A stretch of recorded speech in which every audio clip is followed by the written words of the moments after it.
పార్వతీపురం మన్యం జిల్లాకు కురుపాం నియోజకవర్గ జనసేన పార్టీ నాయకులు జిఎం వలస మండలం బట్లభద్ర గ్రామంలో డెంగ్యూ కారణంగా తల్లి కూతురు చనిపోయిన విషయం తెలిసి బాధితులను జనసేన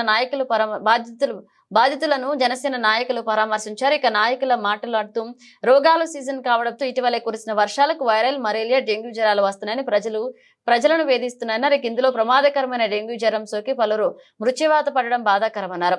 ప్రస్తుతం జిల్లాలోని జిఎం వలస మండలంలోని బట్లభద్ర తుమ్మలబట్టి వలస గ్రామాల్లో డెంగ్యూ జ్వరాలు అధికంగా నమోదవుతున్నాయన్నారు. జిల్లా ఆసుపత్రిలో వైద్య సేవలు పూర్తి స్థాయిలో అందకపోవడంతో ప్రైవేటు ఆసుపత్రులకు బాధితులు వెళ్తున్నారు. ఈ కార్యక్రమంలో జిల్లా కార్యనిర్వహణాధికారి కమిటీ కార్యదర్శి Gaurishankar, Penta Shankara Rao, IT coordinator L Ranjith Kumar పాల్గొన్నారు.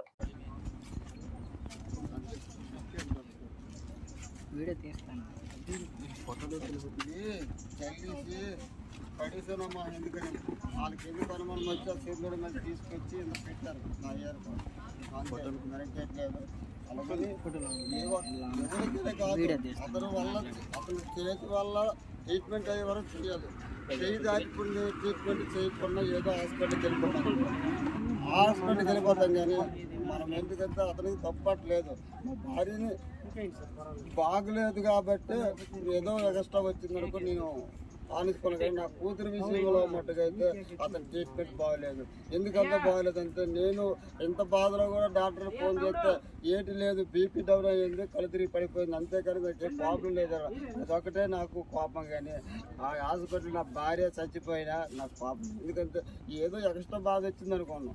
కానీ ఆ ఒక్కటి అతను చేసిన తప్పు నా కూతురు వల్ల నా కూతురికి చేశానని. నా భార్యకి చేసిన తప్పు నేను అనుకోలేదు. నా కూతురికి చేసిన ఆ ట్రీట్మెంట్ అనేది అది ఎవరు చెప్పలేము. బాధ అనేది వేరేగా వస్తుంది. కానీ నా కూతురికి మొట్టగా అన్యాయం అయ్యిందనిస్తే బాధ, అంతే మరింకేట్లేదు. అతనుకి తప్పుగా మాట్లాడేదే కాదు. నా కూతురు బాధ ఏంటంటే నా కూతురు పోయింది. అదేనా డాక్టర్ గారు నా భార్య చచ్చిపోయిందని నా కూతురు